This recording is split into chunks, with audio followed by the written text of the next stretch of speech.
जी हाँ, आज की रात हमारे श्री श्री स्वार्थ श्री आजाद नाच कला परिषद की ओर से खेल का लक्ष्य रखी है नैना हरण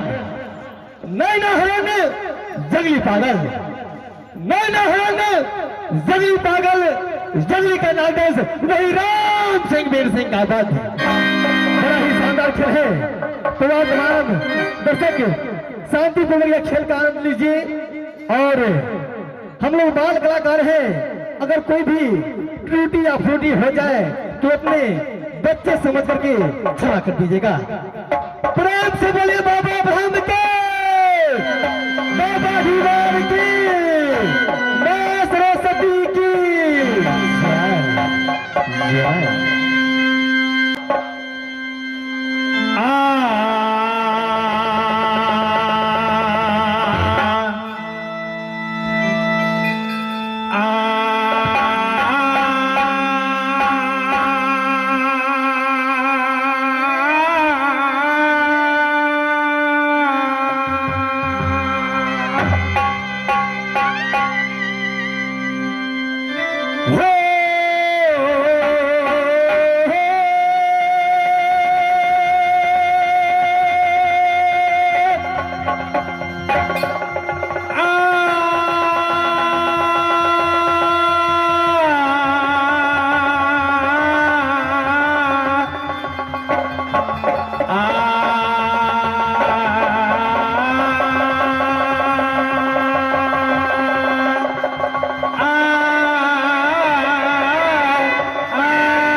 माता सरस्वती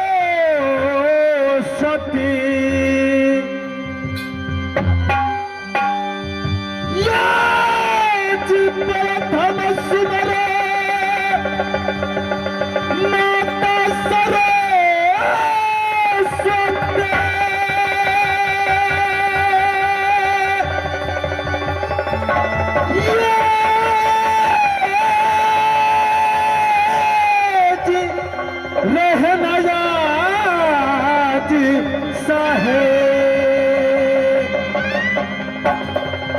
नाम सुमर के आया हूँ माता याद रखना याद।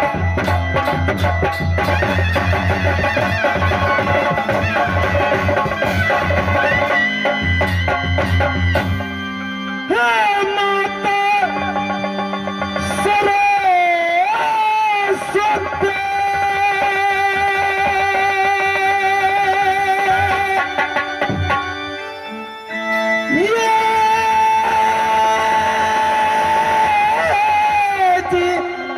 विनय करो कल जोर केवल ऐसी तुम्हारी है माता यदि पार लगा दो।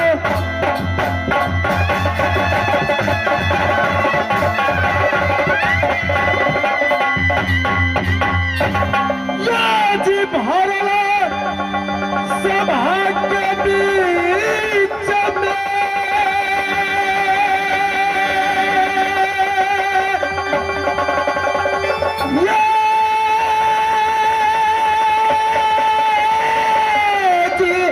माता बहने और मन से आशीष दीजिए मैया जी याद सब दिन हो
हर आगे जागा तारानी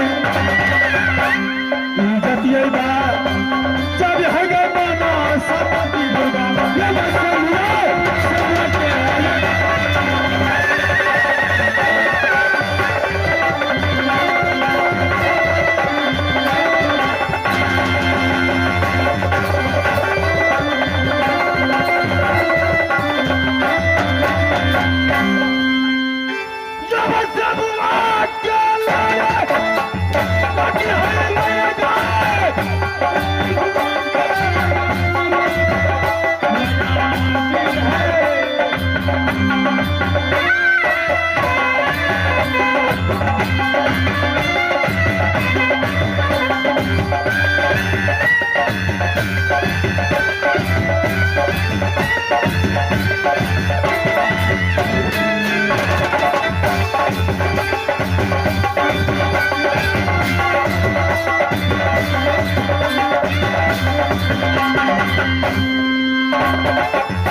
धन्य हो